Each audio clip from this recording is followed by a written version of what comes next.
We begin with breaking news at the White House. Sources tell CBS News that President Trump is considering pardoning Sean Diddy Combs. The music mogul is serving a 50-month prison term after he was convicted of prostitution-related charges. Combs' release date was recently moved up to February of 2028. Let's go live to CBS News correspondent Nikole Killion at the White House for us today. Nikole, thank you for your time. So we understand Combs is just one of the pardons the president is considering.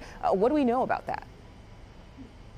Yeah, well, I think it's still very premature and very early, Mugo, so I think we don't want to get ahead of ourselves too much here. What we do know is that the president appears poised to potentially consider pardons or some form of clemency for a variety of individuals, one of whom could potentially be Sean Diddy Combs. Of course, we know that he is currently serving a sentence of 4 years in federal prison, and we know that he did pen a letter to the president, according to the president, who told the New York Times several months ago that he received a letter, but at that time he did not seem inclined to consider the request. So we do know the president is set to have a series of meetings here where this issue of potential pardons and clemency for a variety of individuals could come up, but again, unclear just yet if the president will make that move and potentially pardon Sean Diddy Combs. And Nikole, as you mentioned there earlier, I know this is all really just in the early stages, but do we know who else the president is considering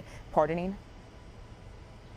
Well, we do know that among some of the other individuals, they include people who were convicted of emissions and clean air related violations. So that's a group of people potentially under consideration as well for potential pardons. Also, we understand that another person who at least is seeking a pardon is Grammy Award winning rapper Pras Michel of the Fugees. You may recall that hip hop group from some time ago. He's currently serving a 14-year sentence in federal prison. So again, unclear at this time whether or not the president will take action on any of these, but certainly it's fair to say some of these might be under consideration.